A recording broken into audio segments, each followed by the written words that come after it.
만약에 우리 한 사람, 한 사람이 스스로 빛나는 별과 같은 존재라면 어떨까요? 오늘은요, 바로 이런 아주 흥미로운 관점에서 인류와 우리 사회를 새롭게 들여다보는 시간을 가져보려고 합니다. 인간은 별이다라는 개념, 지금부터 함께 파헤쳐 보시죠. 자, 이 모든 이야기의 시작은요, 바로 이 한 문장입니다. 우리는 보통 외부의 인정이나 성공 같은 걸 통해서 빛나려고 하잖아요. 근데 이 관점은 정반대예요. 우리 각자는 이미 내면의 빛을 가지고 있는 스스로 빛나는 별이라는 거죠. 이거 정말 대단한 발상의 전환 아닌가요? 여기서 아주 중요한 개념이 하나 나오는데요. 바로 정도령입니다. 혹시 어떤 신비로운 구원자 이런 걸 떠올리셨나요? 사실은 그 반대입니다. 여기서 말하는 정도령은요. 그냥 자기 자리에서 공동체를 위해서 지혜롭게 행동하고 또 선한 영향력을 미치는 사람. 그러니까 우리 주변에 있는 숨은 리더들을 의미하는 겁니다. 자, 그럼 우리 인간이 본래 별이다. 이게 대체 무슨 뜻일까요? 첫 번째 장에서는 이 철학의 뿌리가 되는 천선사상과 함께 그 깊은 의미를 한번 들여다보겠습니다. 한번 생각해 보세요. 별이라는 게 그냥 혼자 반짝하고 끝나는 존재가 아니잖아요.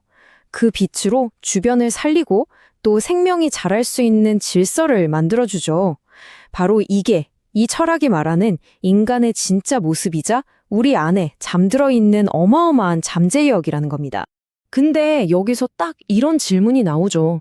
아니, 우리 모두가 그렇게 빛나는 별이라면 왜 지금 우리 사회는 이렇게 어둡고 혼란스러운 걸까요? 특히 젊은 세대들은 왜 이렇게 길을 잃고 방황하는 것 같을까요? 그 답을 세대 이야기 속에서 한번 찾아보겠습니다. 이야기는 먼저 베이비 부머 세대부터 시작합니다. 정말 폐허 위에서 나라의 기틀을 닦아야 했던 세대죠. 이분들은 사회의 중심을 꽉 잡아주는 큰 별과 같은 아주 무거운 역할을 부여받았다는 겁니다. 그리고 그 다음이 X세대. 위로는 부모님 세대를, 아래로는 새로운 세대를. 정말 말 그대로 다리 역할을 해야 하는 그런 중간 별의 임무를 가진 세대였어요. 그리고 드디어 가장 밝게 빛나야 할 샛별, 바로 지금의 디지털 세대입니다. 그런데 정말 아이러니하게도 이 철학은 이 세대가 엄청난 잠재력을 가졌는데도 불구하고 가장 깊은 어둠 속에 있다고 말하고 있어요. 아니, 샛별이 왜 빛을 잃었을까요? 그건요, 바로 앞에서 길을 비춰줘야 할 별들이 제 역할을 못했기 때문입니다. 그리고 이 모든 문제의 뿌리에는 방향을 잃어버린 교육이 있었다는 거죠. 바로 이 부분에서 현대 교육의 문제가 확 드러나는 겁니다. 우리는 머리를 채우는 지식은 정말 넘치도록 배웠어요. 그쵸? 근데 정작 내 삶의 어둠을 밝혀줄 지혜는 어디서도 배우지 못한 거예요. 똑똑한 사람은 많아졌는데 정작 어떻게 살아야 할지 아는 어른은 없어진 거죠. 결국 이 모든 문제는 딱 하나로 귀결됩니다. 바로 나의 선택이죠. 우리 앞에는 근본적으로 다른 두 갈래 길이 놓여 있어요. 이 철학의 가장 핵심적인 질문, 당신은 어떤 길을 선택할 것인가? 이 얘기를 좀 해보겠습니다. 이 두 길의 끝은요, 정말 하늘과 땅 차이입니다. 한쪽은 오직 나 하다가 결국 가시덤불 같은 어둠 속에 갇히는 길이고요. 다른 한쪽은 다른 사람들과 함께 더 넓은 세상을 향해 나아가면서 스스로 태양처럼 빛나게 되는 길이죠.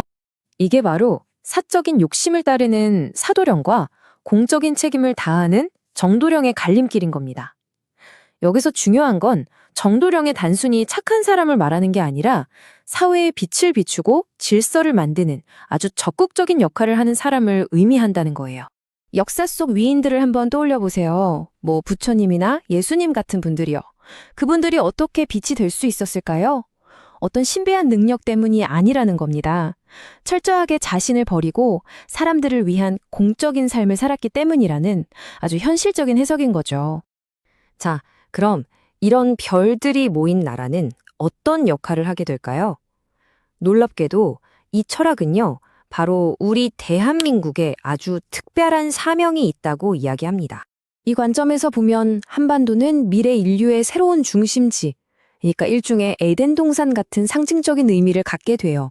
근데 중요한 건 우리가 먼저 빛을 내지 않으면 아무도 이 땅의 가치를 몰라본다는 거죠. 그냥 스쳐 지나가 버릴 뿐입니다. 이건 해외에 계신 우리 동포분들도 마찬가지예요. 그냥 나 혼자 성공하는 걸 넘어서 내가 있는 바로 그 자리에서 주변을 밝히는 작은 별이 되어야 한다는 겁니다. 그렇게 해서 세상의 존경을 받을 때 비로소 진짜 사명을 다하게 되는 것이죠. 자, 이제 문제의 원인은 대충 알았어요. 그럼 이 깊은 어둠을 걷어내고 다시 빛을 찾으려면 우리는 도대체 뭘 해야 할까요? 그 해답을 한번 찾아보죠. 여기서는 2013년을 굉장히 중요한 해로 보고 있어요. 이때부터 새로운 시대의 별들이 나타나서 사회를 이끌었어야 한다는 거죠. 그런데 안타깝게도 많은 사람들이 공적인 길 대신에 사적인 길을 선택했고 그 결과가 바로 지금 우리가 겪고 있는 이 방향상실의 시대라는 겁니다. 그럼 해결책은 뭘까요? 답은 놀라울 만큼 간단한 생각의 전환에 있습니다. 내가 어떻게 잘 살지? 이 고민이 아니라 내가 이 사회를 위해 뭘 할 수 있을까? 이렇게 질문을 바꾸는 바로 그 순간 닫혔던 문이 열리고 새로운 길이 보이기 시작한다는 거예요. 그리고 우리가 꼭 기억해야 할 가장 중요한 점. 정도령은 뭐 대단한 영웅이 아니에요. 의사든 선생님이든 사업가든 예술가든 당신이 누구든 어디에 있든 바로 그 자리에서 공동체를 위해 살아가는 당신이 바로 이 시대가 기다리는 진짜 정도령이라는 겁니다. 결국 이 모든 이야기는 단 하나의 질문으로 돌아옵니다. 이 질문은 다른 누군가에게 하는 게 아니라 바로 지금 이 이야기를 듣고 있는 우리 자신에게 던져지는 질문이겠죠.